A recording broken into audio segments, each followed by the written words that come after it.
तो शेरों, स्वागत है आप सबका लेक्चर नंबर 82 इलेक्ट्रोकेमिस्ट्री का चैप्टर।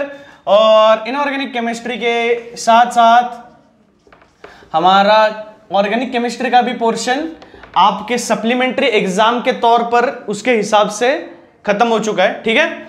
और उसमें एक चैप्टर है छोटा सा जो एप्लीकेशन बेस्ड चैप्टर है, जहाँ पे पॉलीमर साइंस आपको थोड़ा सा यूज चाहिए उसका, तो वहाँ पे हम लोग उसको ले लेंगे इसके बाद अगर ज़रूरी होगा तो, ठीक है।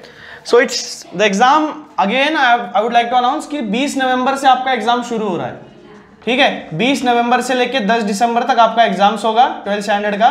सप्लीमेंट्री एग्जाम है, बोर्ड की तरफ से ऑफिशियल नोटिस आया है। तो मैंने इसके पिछले वाले लेक्चर में भी कहा था कि आप लोग इसको चेकआउट कर लो जा करके, और जितना जल्दी हो सके प्रिपरेशन शुरू कर दो, ओके।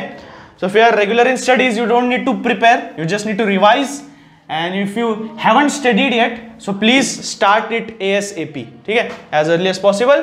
तो इनऑर्गेनिक केमिस्ट्री में हमारा शुरू होता है इलेक्ट्रोकेमिस्ट्री, और इलेक्ट्रोकेमिस्ट्री में अब तक हमने बहुत कुछ देखा, जैसे कि इलेक्ट्रोलिसिस, आयनाइजेशन और रिडक्शन ऑक्सीडेशन रिएक्शंस देखे, हाफ ऑफ रिएक्शंस देखे, इलेक्ट्रोड्स के चार्जेस देखे, बीकर में फ्यूज्ड NaCl और एक्वियस NaCl के बारे में देखा कि किस तरह से मोल्टन मेटल और क्लोरीन गैस एक एक तरफ पे एनोड और कैथोड पे रिस्पेक्टिवली लिबरेट होते हैं, ठीक है। और एक्वियस NaCl में हमने देखा कि किस तरह से इलेक्ट्रोड पोटेंशियल की वजह से ऑक्सीडेशन और रिडक्शन कंपाउंड्स का डिफर करता है। कंपटीशन होता है कि कौन सबसे ज्यादा पहले रिड्यूस होगा या ऑक्सीडेशन उसका होगा, ठीक है। सो in aqueous NaCl we saw that NaOH solution is getting precipitated at below the beaker, which is a sign that the sodium ion, which is required to form a metal, but it doesn't form a metal, rather the ions are remaining, and the OH minus ions which are there, so the plus minus bonding is formed between them, and sodium hydroxide is it is collected beneath the beaker। So this is all about aqueous NaCl जो आपने कल देखा, ठीक है। अब बात क्या है, बात यह है कि इन चीजों में करंट, चार्जेस, ये सारी चीजें आएंगी। जैसे कि मैंने कहा कि बैटरी लगाई है यहाँ पे, ठीक है। बैटरी किस तरह का काम करती है, इलेक्ट्रॉन पंप करने का काम करती है। यहां से खींच करके इलेक्ट्रॉन उसको देगी, यहां से खींच करके उसको देगी, just like a tug of war, ठीक है ना, खींच खींच के पीछे। तो ये वाली चीजें हैं, तो इसको एक एक करके ले लेते हैं। सबसे पहले mole ratio, molar mass, weight, number of electrons, Faraday, ये वो सारे यूनिट्स आपको पता होना चाहिए, ठीक है। एक एक करके देखेंगे। अब सबसे पहले तो मैं बता दूं कि जो जरूरी कंसेप्ट है, जो आपको इसमें नहीं दिया होगा लेकिन आपके लिए जरूरी है, ठीक है। Okay, in 1 mole of electron, 1 mole of electrons में चार्ज होता है 96500 कूलम का। क्या बोल रहा हूं मैं, बहुत छोटी नंबरिंग है, ठीक है। और ये बेसिक है, हमारा बेस है। 1 मोल इलेक्ट्रॉन में 96500 कूलम का चार्ज जनरेट होता है। समझ में आ रहा है क्या बोल रहा हूं मैं, ठीक है। तो इसको नोट डाउन कर लो सबसे पहले तो। And this value is termed as 1 Faraday, okay. This value is termed as 1 Faraday, 1F we can say. अब इसमें करना क्या है आपको, सबसे पहले इसमें करना है कि करंट आपको निकालना है कि करंट कितना चाहिए, वो तो बैटरी से पता चल जाएगा। चार्ज निकालना है कितना जनरेट हो रहा है, टाइम आपके पास है कि कितने सेकंड्स में कितना करंट फ्लो हो रहा है। सो बेसिकली करंट आपको पता है, तो charge is given by current is charge per unit time, charge which is passing per unit time. So अगर चार्ज निकालना है तो it is basically product of current into time, okay. तो यहां पे क्या है कि 1 mole of electrons 96500 coulomb produce कर रहे हैं, ओके। तो मेरे को मोल्स ऑफ इलेक्ट्रॉन्स कितने हैं वो जानने के लिए मेरे को 96500 से डिवाइड करना पड़ेगा, ठीक है ना। अब बात क्या है, बात देखो, आसानी से एग्जांपल में अगर देके समझाऊं आपको, ठीक है, आसानी वाला एग्जांपल देके समझाऊं तो समझो मेरे पास एक बोरा है, ठीक है, आई हैव अ बैग, और उस बोरे में it contains 100 chocolates, okay. It contains 100 chocolates, and if I have 700 chocolates, if I have 700 chocolates, so मेरे को नंबर ऑफ बैग निकालने के लिए जो यूनिटी बैग में चॉकलेट्स है, number of chocolates unity bag में, यानी कि एक बैग में कितने चॉकलेट है उससे डिवाइड करना पड़ेगा हर दफा, है ना। चाहे चॉकलेट्स, नंबर ऑफ चॉकलेट्स कितने भी बढ़ जाए, वैसे एक मोल सब्सटेंस में, एक मोल कंपाउंड में, चाहे वो सिल्वर का हो, आयन का हो, किसका भी हो, Na का हो, Cl का हो, एक मोल इलेक्ट्रॉन्स उसके 96500 कॉलम प्रोड्यूस करेंगे, किसी के भी होने दो, आयन के, सोडियम के, मैग्नीशियम के, एल्यूमिनियम के, सिल्वर के, किसी के भी एक मोल इलेक्ट्रॉन इतना ही चार्ज प्रोड्यूस करेंगे। तो मेरे नंबर ऑफ मोल्स अगर बढ़ रहे हैं, सो कितने नंबर ऑफ मोल से चार्जेस प्रोड्यूस करने वाले, जैसे कि यहां पे एक बैग 100 चॉकलेट्स लेता है ना। अब बैग चाहे कोई भी हो, नायलॉन का हो, टेफ्लॉन का हो, प्लास्टिक का हो, लोकल हो, कुछ भी बैग हो, बैग में 100 ही चॉकलेट है ना, बैग में चॉकलेट तो 100 ही है। तो अगर मेरे को क्वांटिटी ऑफ चॉकलेट्स पता है, ज्यादा है कम है ना, तो नंबर ऑफ बैग से मेरे को डिवाइड करना पड़ेगा उसको। नंबर ऑफ बैग में कि यूनिटी बैग में कितने चॉकलेट है, यानी कि बेसिकली 100 चॉकलेट्स, है ना। तो ये मेरे को हमेशा डिनोमिनेटर में कांस्टेंट रखना पड़ेगा, ठीक है। तो इसीलिए 7 bags I will get my answer as it is. So similarly यहां पे आपके जो टेक्स्ट बुक में लिखा है, जो पॉइंट आपको समझना बहुत ज्यादा जरूरी है, which is charge produced by 1 mole of electrons. So it is, this is charge and it is 96500, which is charge produced by 1 mole of electron, and these are moles of electrons actually passed. बराबर ना, कितने moles of electron जा रहे हैं, 5 6 7 8, जैसे bags है, यहाँ पे 7 बैग्स मेरा आंसर है, जहां पे 700 चॉकलेट्स थे, तो यहाँ पे moles of electrons actually passed है ना। और ये समझो नंबर ऑफ चॉकलेट्स है, ये नंबर ऑफ बैग्स है, और ये मेरा एक बैग में कितने चॉकलेट की वो कांस्टेंट क्वांटिटी है। समझ में आ रहा है? रिलेट करो, एनालॉजी लिख लोगे ना और फिर समझोगे, बहुत आसानी से समझ में आएगा, ठीक है। तो दैट्स द रीजन यहां पे 96500 से डिवाइड किया गया, इसका यूनिट है कूलम, ठीक है। और यूनिट में कोई दिक्कत है क्या? यहां पे यूनिट है coulomb per moles of electrons, ठीक है, विच इज पर 1 मोल ऑफ इलेक्ट्रॉन यहां पे फिलहाल के लिए, ठीक है। So these are the units and this is the formula for moles of electrons actually passed, okay.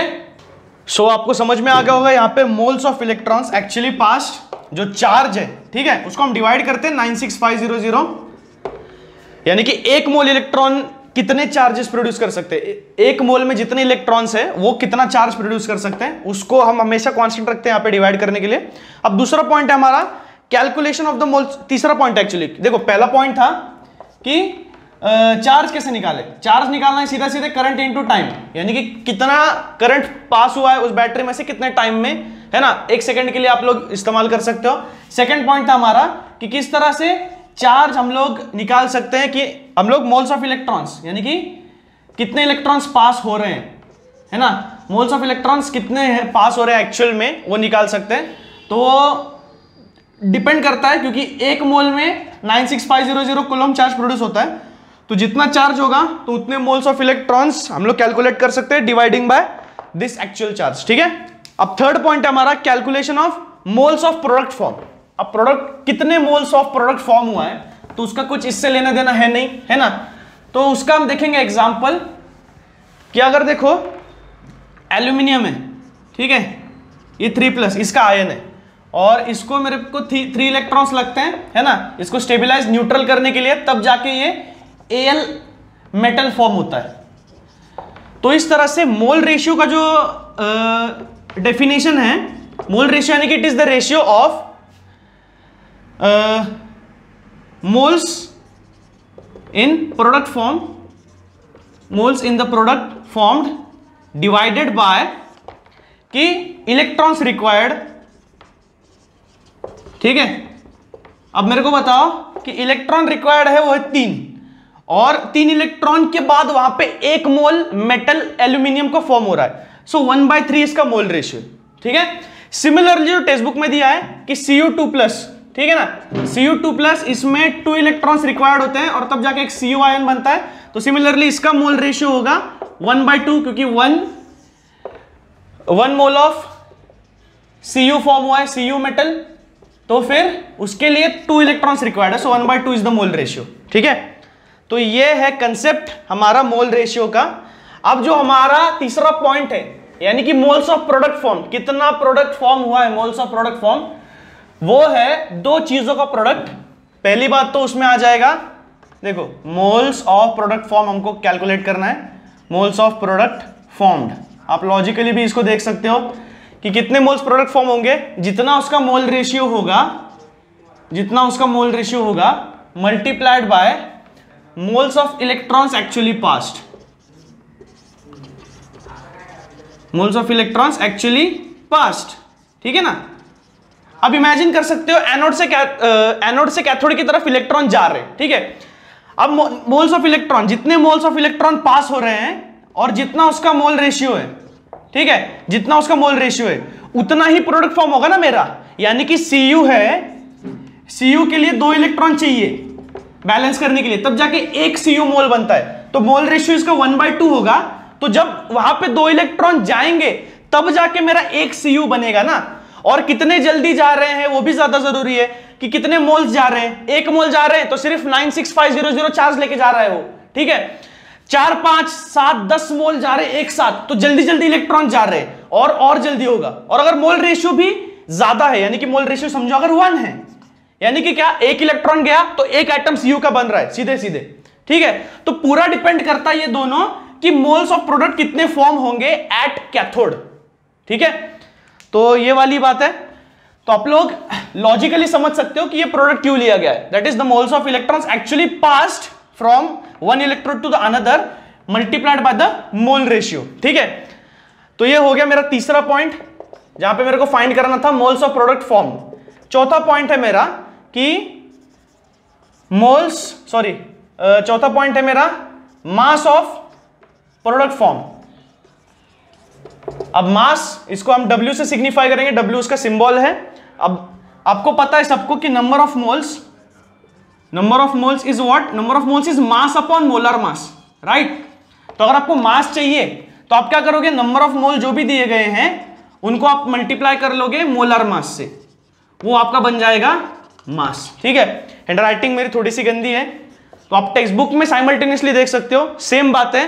Just the thing is that I am trying to make you understand कि जैसा समझ रहे हो ना, फॉर्मूला रट्टा मारना पड़ेगा, लर्न करना पड़ेगा, वैसी वाली बात नहीं। बस वो चीज आप तक पहुंच गई ना, बस माय एम इज कंप्लीटेड, ठीक है। ये तो बाकी सब टेक्स्ट बुक में दिया ही है, सेल्फ स्टडी आप लोग कर ही सकते हो, that stage you have reached. लेकिन क्यों, कैसे, फॉर्मूला लर्न करना है, ये चीज करना है, ये चीज करना है, नहीं, इतना नहीं, ठीक है। कंसेप्ट को समझो, क्यों कर रहा है मल्टीप्लीकेशन, क्यों प्रोडक्ट फॉर्म कर रहे हैं, किस तरह से मोल्स, इन दोनों का ही क्यों लिया, ये क्यों लिया, ये सारी बातें थोड़ी थोड़ी आनी चाहिए। So that's the reason. अब देखो मास ऑफ प्रोडक्ट है number of moles is equal to mass upon molar mass. मेरे को मास चाहिए तो मैं number of moles into molar mass दोनों को मल्टीप्लाई कर दूंगा। अब नंबर ऑफ मोल्स है मेरे ये क्या, moles of electrons actually passed into mole ratio into molar मास, ये तीनों का प्रोडक्ट मिला करके मेरा आएगा मास of product formed at one of the electrode which is cathode, mass of the product formed, ठीक है। क्या क्या आएगा इसमें ratio, moles of the electron actually pass which is Q by 96500 which is 1 Faraday into क्या है ये, mole ratio, okay, which is mole ratio of any compound, that is how many electrons are needed actually to form 1 mole of that product. और molar mass यानी कि M1 आपको तो पता ही है, ठीक है। अब M1 में क्यों ले रहा हूं, साइमल्टेनियसली अगर 2 सेल्स हैं जिनमें साइमल्टेनियस रिएक्शन हो रहा है और दोनों कनेक्टेड है, ओके, तो सीरीज में अगर 2 सेल्स कनेक्टेड है इसी तरह से, तो सिमिलरली मोलर मास उनका M1 M2 रहेगा, वेट्स उनके W1 W2 रहेंगे, और जो उनका चार्ज है यानी कि moles of electron actually passed वो तो Q by 96500 वो तो सेम ही रहेगा दोनों के लिए, ठीक है। तो वो रेशियो को लास्ट में कंपेयर किया गया है, ठीक है। यू ऑल कैन सी कि W1 upon mole ratio into M1, W2 upon mole ratio into M2 वो किस तरह से आ रहा है, ये आपको बोर्ड पे, आपको सामने स्क्रीन पे दिखाई दे रहा होगा। Suppose 2 cells containing different electrolytes are connected in series में अगर कनेक्टेड है तो देखो सिमिलरली मोलर मासेस उनके M1 M2 आ जाएंगे, वेट्स उनके W1 W2 आ जाएंगे, ठीक है। अब उनका वेट जो है, मास जो है, वो है 3 चीजों का प्रोडक्ट, किस किस चीजों का, moles of the electron actually passed which is Q upon 96500, वो दोनों सेल्स के लिए सेम ही है। मोल रेशियो डिफर करेगा, मोलर मास डिफर करेगा, ठीक है। तो जो डिफर करेगा उसको हमने क्या कर लिया, साइड को ले लिया। आप लोग देख सकते हो स्क्रीन पे W1 है, W1 Q upon 96500 into mole ratio 1 into M1, ठीक है। अब मोल रेशियो 1 और M1 को W की तरफ भेज दिया डिनोमिनेटर में, और Q अपॉन 96500 को राइट हैंड साइड पे एक ही जगह पे रख दिया। सिमिलरली दूसरे सेल के लिए भी सेम आएगा, W2 upon mole ratio 2 into M2, okay. अब उन दोनों को कंपेयर कर सकते हैं क्योंकि दोनों के दोनों इक्वल है किस चीज को, Q अपॉन 96500, ठीक है।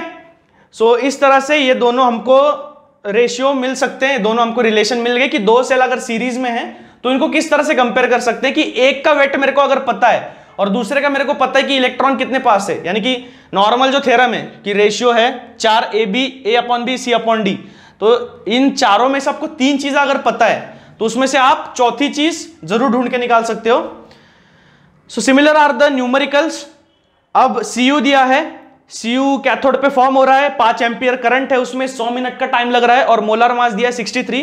तो उन्होंने बोला फाइंड करो कि कितना मास प्रोड्यूस हो रहा है, कितना मास प्रोड्यूस हो रहा है। फॉर्म फाइंड करने के लिए क्या करना पड़ेगा, mass produced, we want moles of the electrons actually passed, we want mole ratio and we want molecular weight. Molecular weight is given which is 63.5, and again moles of electrons actually passed which is Q upon 96500।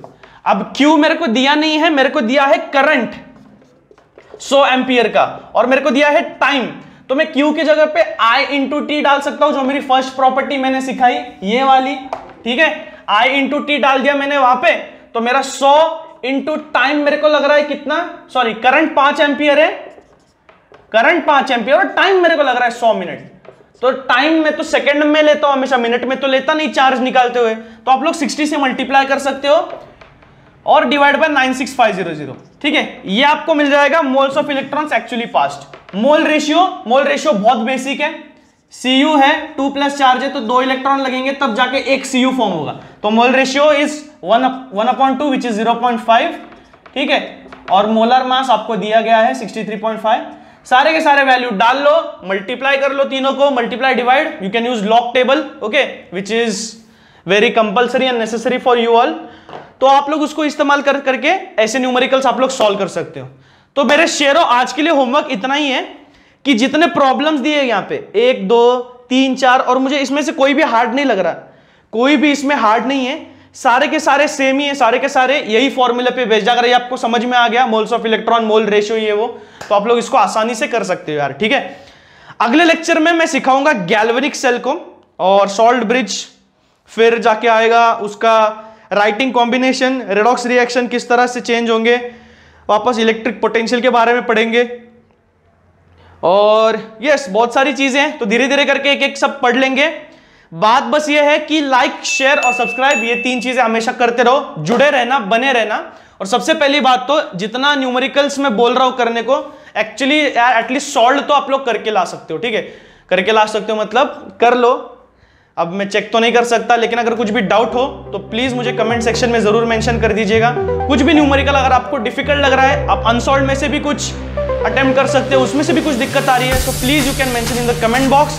Will meet in lecture number 83। Till then good bye and thank you so much.